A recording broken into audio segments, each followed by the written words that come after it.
Blake Lively and Justin Baldoni just had their first day in court, and both teams are calling it a win.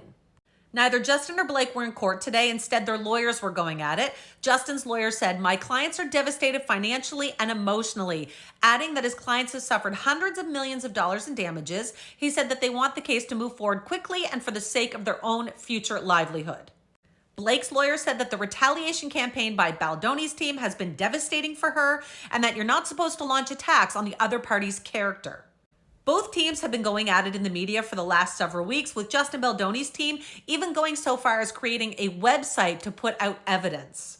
Blake's lawyers have accused Brian Friedman, who is Justin's lead attorney, of making misleading and selective statements about Lively and her ongoing legal dispute with Baldoni. Now, they have written a letter to the judge asking him to address the appropriate conduct of counsel moving forwards. Blake's team brought up the website today in court, saying that they didn't have a problem with the website posting court filings, but what they had an issue with was they were concerned that potential evidence was going to be released to the public in a one-sided manner and create an arms race to the media.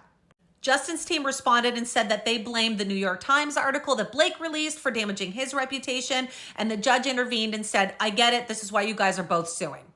So the judge did address Blake Lively's team's letter asking him to address the media fight, and he basically threatened to move up the March 2026 trial if the litigation in the press doesn't stop. He said he didn't want anything happening in the media anymore that could potentially taint a jury, and if it did, he said he had the power to move the trial up.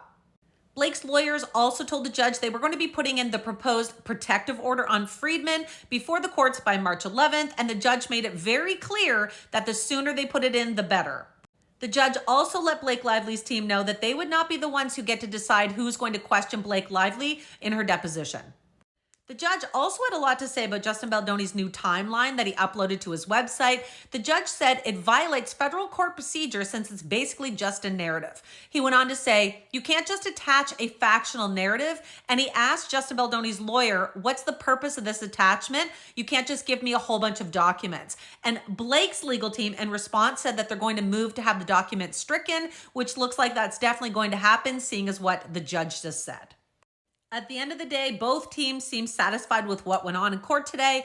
Blake Lively's team said, "The court granted our request that all attorneys in the matter actually follow the rule of law and not make any statements that could prejudice a jury. This case deals with serious allegations of sexual harassment and retaliation. We will hold the defendants accountable, and we are confident that once all evidence is submitted in this matter, Ms. Lively will prevail." Justin Baldoni's lawyer told reporters outside, "I couldn't be more pleased with how the case was handled today. We're going to move as quickly as possible and prove our innocence."